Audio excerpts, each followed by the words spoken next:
Obrigado. Okay. Man, it's been wild in tech since 2022. And the last year and a half, we've added so much other things that are stressful to us and to our community outside of just job uncertainty, right? So I want to acknowledge that as we step in. It is such an honor to be here with all of you and to share a little bit of hopefully some wisdom. I want to talk a little bit about my story and how I have been navigating the last year and a half, and some recommendations and some lived experience and hard-won lessons from that I am very, very eager and excited to share with you.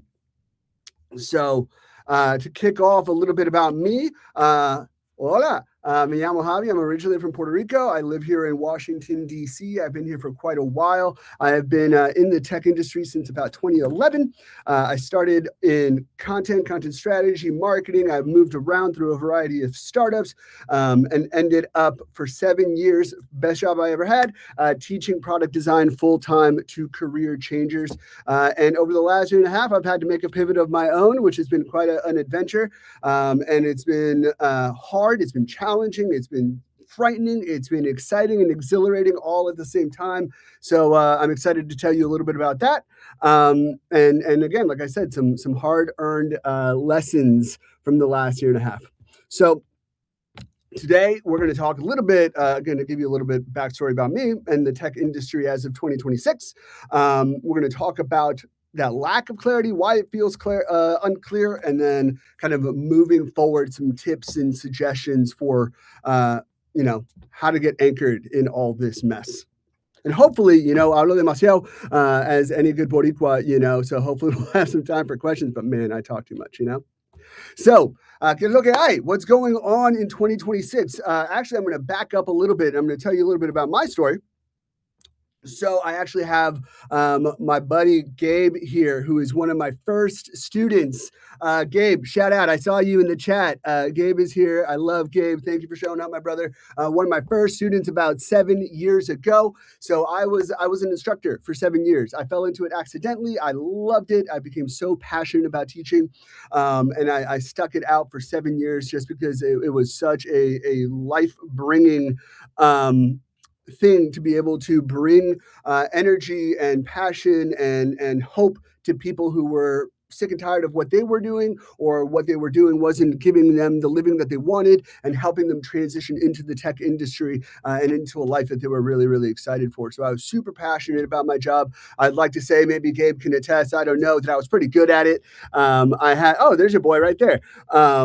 So I had some good successes. I led 23 different cohorts. Average instructors hung out for 2. I taught and mentored over 400 students in all these fancy boards and accolades and and so on and so forth. Even established some amazing partnerships across town where we were able to help over 130 different startups with pro bono design work, kind of pairing them up with our students and helping everybody out on both sides. And man, what a thrill, what a ride it was. And then what happened? I think you guys can see where the story is going, right? In November 2024, I was laid off. Did I do anything wrong? Absolutely not. Because of the job market, because of market conditions, right? We didn't have as many students signing up. And it turns out that actually 6 months ago, the course that I spent 7 years teaching is no longer even available because of market conditions, right?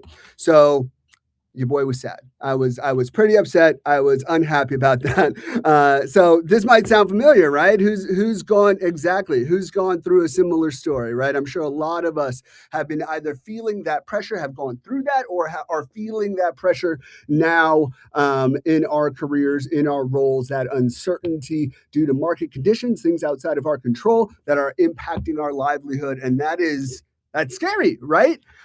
So what did I do about it, right? Oh, I redid my resume. You better believe it. I applied over 120 jobs. I had this beautiful spreadsheet. Oh my goodness, I was getting after it. You best believe it. Custom cover letters for every single job. Ooh! And what happened? Absolutely nothing.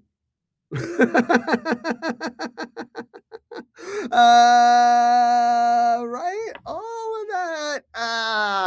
Nothing. So what do we do? right? Like, what do we do? And as I see here in the chat, I'm not alone. I'm not the only person who's been impacted. It has been, speaking of pandemics and epidemics, man, it has been rough. It has been an epidemic, and we're getting squeezed on both sides, right? Not only are layoffs happening, especially from the top down, right? From the Googles, the Facebook, the Microsofts, and that impacts every rung of the market in tech. Is we're getting pressure from the bottom up as well, that there's not as many job openings coming available either, right? Kind of getting squeezed from both sides. Ooh, not a fun place to be. Let me tell you, after the holidays, a little too much mofongo, a little bit too much arroz con pollo. The pants aren't fitting as well. I'm not appreciating the squeeze. No, thank you. No gracias. Too much coquito. And there is a saying that is actually not from Albert Einstein, but everybody thinks it's Albert Einstein. It's not Albert Einstein. The definition of insanity is doing the same thing and expecting different results, right? So at some point I had to say, hey, man, 120, 150 job applications, I got to try something different, right? So I want to tell you a little bit about that story and then some recommendations on how to kind of move through in what we're all dealing with together, right? So what do we got to do, right? This is showing my age a little bit, but we got to pivot, right? We got to change up what we're doing and how we're approaching the problem in front of us. So from Oruguitas to Mariposas, you all might know, right? The title of this session, Navegando, Mundo, que Sigue, Cambiando, is from the song Dos Oruguitas from Encanto, which is so cute, adorable. Was the song that we walked to or danced to in our wedding. Oh, beautiful, que sweet. So, right, the song is about a family that's going through these transitions, generational transitions. Grandma's trying to hold on. I'm sure we've all felt that one, right? And throughout the movie, she learns that she's got to let go, right? That change is going to happen. Change is inevitable. We've got to let go, and we've got to let the next thing come. And that's where we are as well, mi gente, right? We're in that same place. I'm sure I loved my job, right? I was so sad to let that job go, but it's not coming back, and it's not coming back for me, right? So echando pa'lante, right? That's the only choice. We got to move forward. We got to do the next thing. We got to figure it out, how to get there. And my friends, this isn't, part of the slide, but Latin people, we're resilient people, man. If there's anything that we're good at is getting a problem in front of us and fixing it, right? And figuring out how to get around it. My abuelo used to say that you can fix anything with duct tape and coat hanger wire, right? That's how we do it in PR.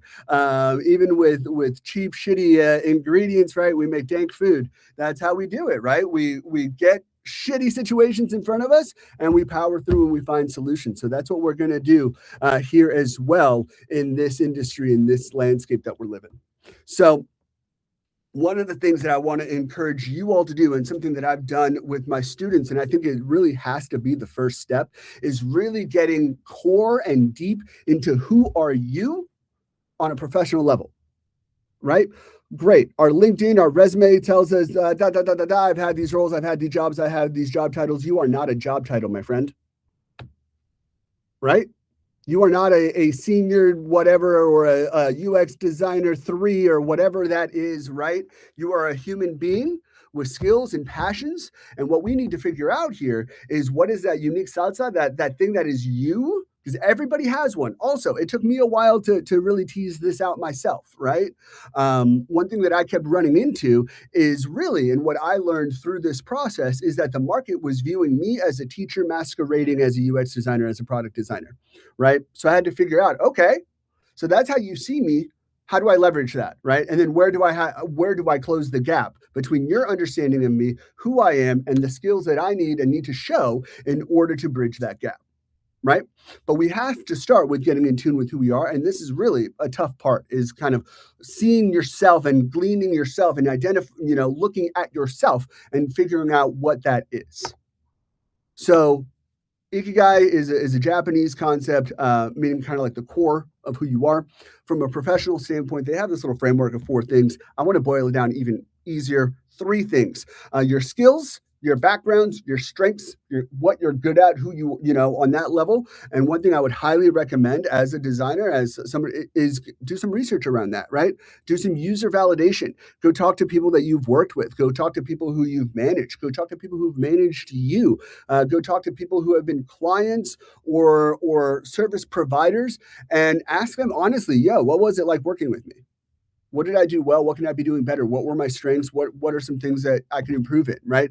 Because we have a certain feeling about ourselves, and it's funny how that goes. It's either overconfident or we're too hard on ourselves. It's one or the other. It's never in the middle, right? We're never like objective about ourselves.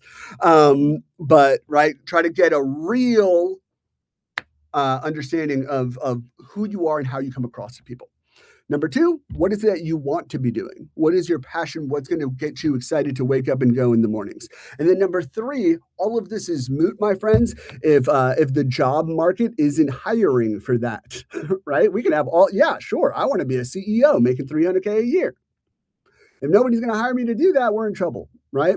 So we have to pair that. We have to blend that in with in tech here, we have a saying product market fit, right? And I'm going to change that up a little bit. We're going to call it candidate market fit, right? How does the market see me? How does the market view me? And then how can I curate that, tailor that, add to that in order to meet the market where it's at? So I would start off with just a simple little sheet, right? A little whatever you want to call this, and just kind of a couple questions. What are things that what are your strengths, right? That you've identified yourself, or that you have heard from talking to people who have worked with you.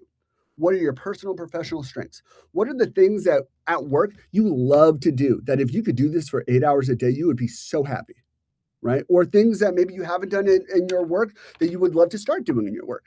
And then what are some must-haves or non-negotiables for your next job?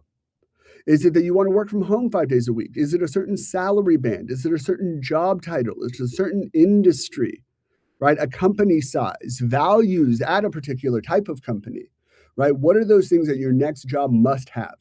And then on the other side, same deal, right? I don't want, I'm going to call you guys out.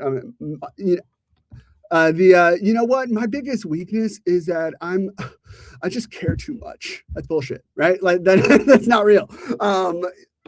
What are some real things that maybe I'm not so good at work that I could do better, right?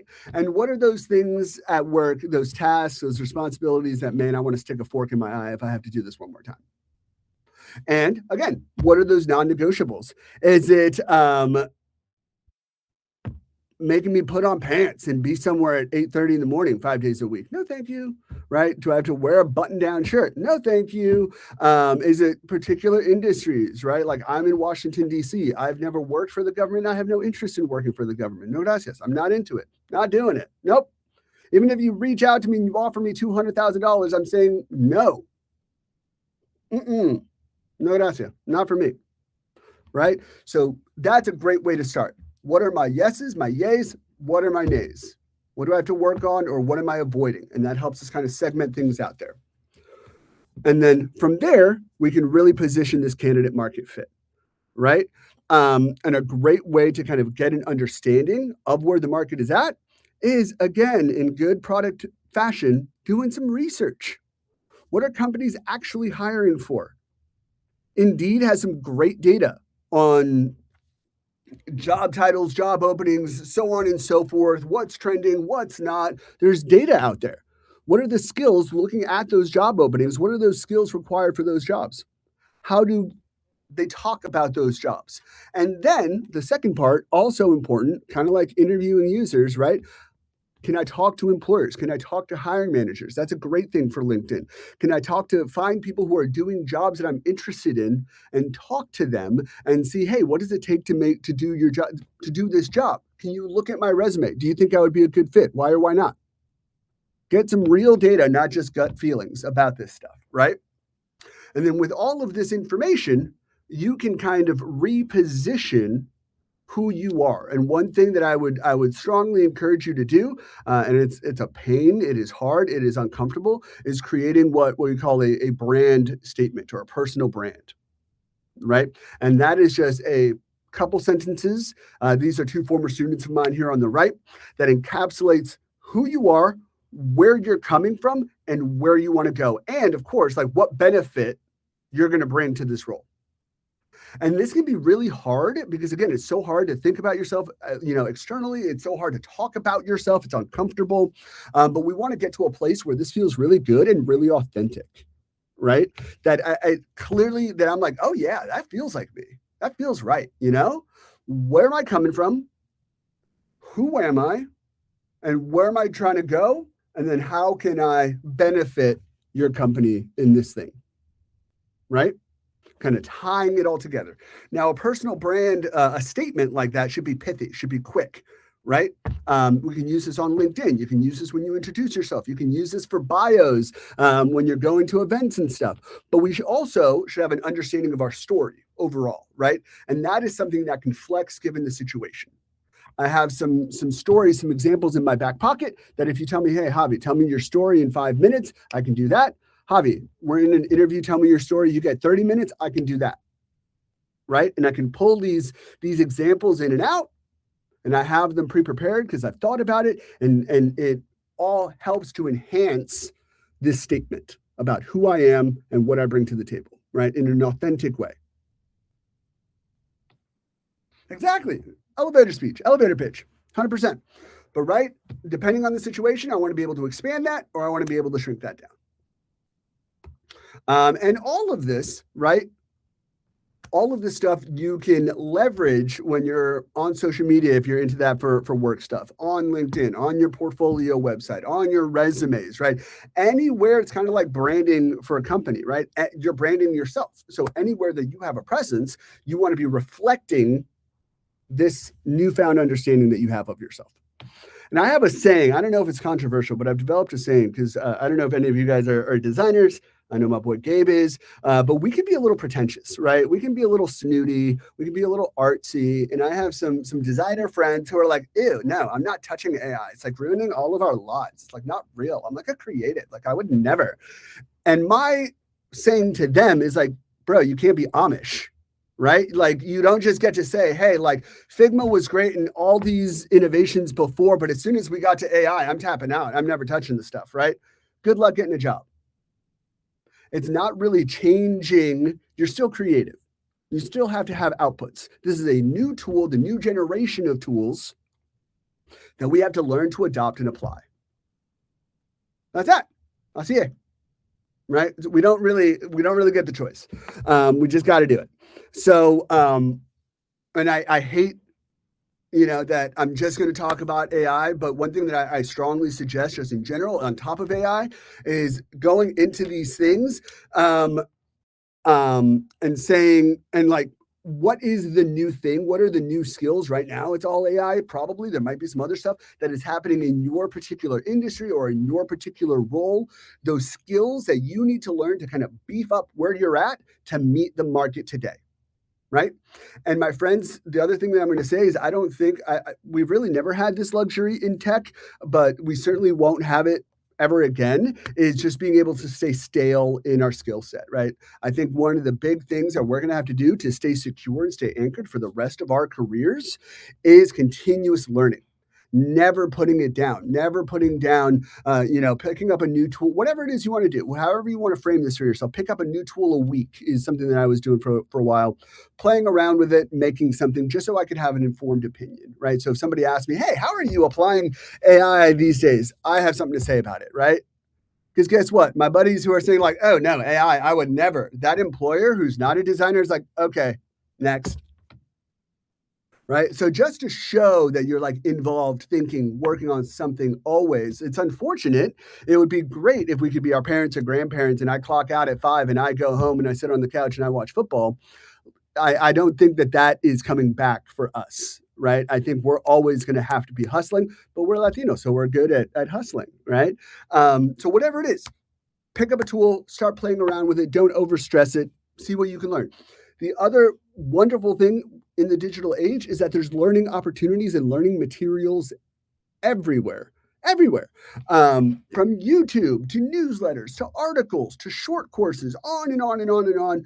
Whatever your learning style is, there's content out there. Just start consuming stuff, and then you'll find the people, the resources, and the method or the modality that is best for you. But the first step is just to start going, right? And I really think that this is where we're at. This is where we're at. And if you're afraid of, am I going to become irrelevant again? I think, and somebody asked me this recently, I think the greatest skill set that we can have right now and probably moving forward is being able to identify what's this new skill set that I need to learn and adopt and incorporate into my skills, and continuously doing that and never stopping. That is one of the two things that I have promised myself I'm going to do for the rest of my career, so I don't get laid off again and have to, do all of this, right? Number one is going to be, I always want to be learning something, picking up the next tool, the next idea, the next thing that's out there in the sphere, and learning it and incorporating it and at least having an opinion about it. So that's number one. So in summary, we want to discover, and I'm not done. We got a couple more sections, but I'll try to keep it brief. Who are you and what do you want, right? What is the market looking for? We have to pair those two things. Again, I can say I want to be a CEO making $300K. If the market doesn't see that for me, it's not happening, right? And then now that we have this understanding, how do we close the gap? By learning new skills to get me from point A to point B, right? And that's, see, my friends, that's how the Dos Oruguitas thing comes in and it works. Because we got to stay evolving, right? Oruguitas and mariposas. Amazing. So, echando pa'lante, right? What do we got to do? And actually, the next little bit is pretty brief. And then we'll get out of here. And I would love to hear from you and questions, so on and so forth. Don't stress perfection. Don't stress if there are roles in tech in our field, a lot of IT stuff that require certain credentials or certain certifications. Like for those guys, for you guys, yes, you should try to tease out and learn what institutions have the certifications that matter, right? Otherwise, I wouldn't stress perfection. I would just start looking for resources every day, at least reading an article, at least picking up a tool, playing around with it, seeing what you can learn, and eventually, hopefully, since you are in this field and you like this field, it becomes fun. Right? When I started, just vibe coding stuff on the side and picking up these AI tools and these motion tools and just making ridiculous memes and stuff and sending them to my friends just because I heard about this tool on a newsletter and I thought, let's pick it up and make something stupid. Just to have an opinion, right? Actually, I haven't heard of it in a while, but why not? But yes, vibe coding, absolutely. So whatever it is, pick it up, play with it. I wanted to talk a little bit about this. If you haven't heard, right, there's, again, a lot of noise around AI. There's really two main formats of AI. Now, I know I'm probably punching too low here, but stuff also isn't new, right? Like how long has YouTube or Netflix been curating personalized recommendations for us? Amazon. Right? Like that is all machine learning. That is all a precursor to AI. This isn't really new. Now, this is new and newer, right? But like this concept of AI isn't really new. So generative AI is what's going on with things like ChatGPT, that we type in a prompt and it creates something for us based out of that prompt. Right? Agentic AI is a little bit different, right? You are teaching this algorithm how to accomplish a specific task autonomously and how to learn and make decisions on its own. So these are two things that are happening right now in this world and things to be aware of, right? Generative AI, I use it now in all kinds of ways. The other thing that I would say is that you want to maintain you as a human being in control of the situation. You're the boss. This is your intern, right? I heard a great saying, and I'm going to kind of reappropriate it a little bit. But this would be like, I'm sure you've heard about those cases of like a lawyer using ChatGPT to create an argument for a case, and then he turns it in, and all the cases that it cited in his argument were made up by ChatGPT, right? That would be like having somebody else do your report and just turning it in without ever reading it. This is your job, right? So you have to like read the thing that it comes up with and put it in your own voice. But it can be super helpful, especially if you're like me. Like I have terrible writer's block and I'll just spin in circles for days. I get a crappy idea, a crappy like draft. I spit it into ChatGPT. I ask it to refine it. I read it. I edit it. I spit it back, right? And we go back and forth. It's a thought partner. It's not doing my work. It is helping me as a partner, as a second brain, do my work better. So there are so many tools. This is just the ones that I like and I use. Yes, tone of voice. And that is such a good point, right? Especially our models like a Gemini or like a ChatGPT, they operate differently.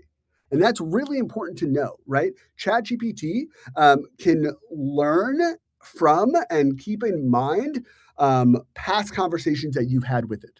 Gemini cannot.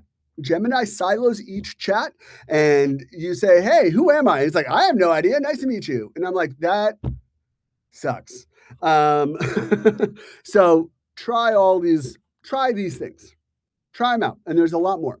So lastly, I know I've got a minute to go. And the second thing and the best thing that I can advise is to be in community like places like this, right? Get away from your computer, get away from LinkedIn. People are hungry and thirsty for in-person community, in-person interaction, and just real interaction. LinkedIn now and social media, now that we have AI generating content for us, right? People are hungry for knowing that you're an actual person.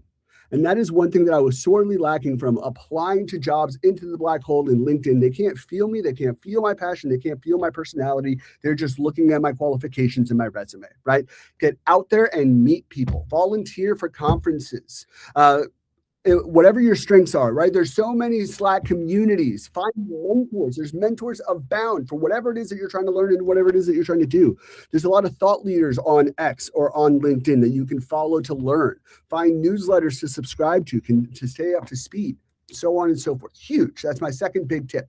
So get out there. And here in the top left, this is our beautiful Tequeria DC community from a recent meetup. These are just events that I've gone to over the last year, some conferences that I've spoken at, volunteered at. Get out there, my friends. Get out there, meet people, make genuine connections. Not just what can they do for you, but you can see these people time and time again from event to event and build genuine connections. So how have I redefined myself over the last year?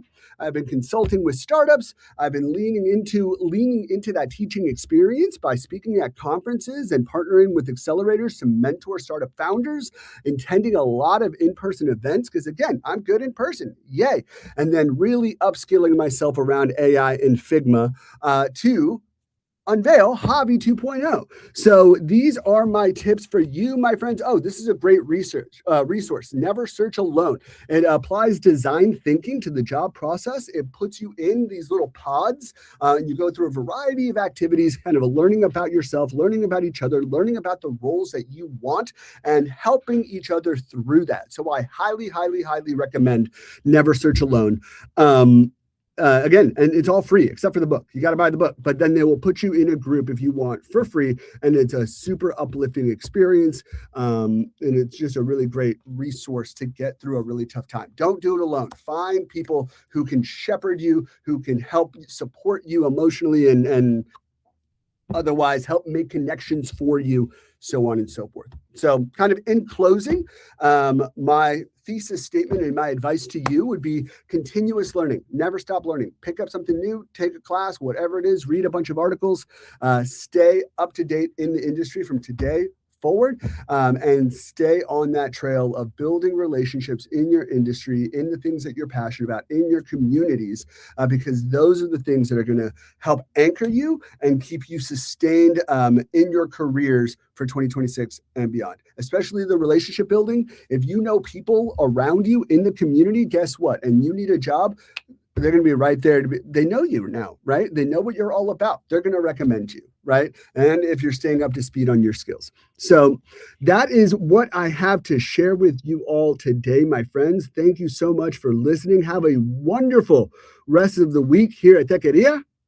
And I guess I got some resources in the back. I know this will be going out to you, but yeah, this is my LinkedIn. This is my email down here, my website. I would love to hear from you guys. So I'll leave this up for a little bit. Please connect with me. Scan my QR code there for LinkedIn. Let's connect. I would love to answer any questions that I can. So yeah, hit me up. Would love to chat. Take care, everybody, and have a wonderful week.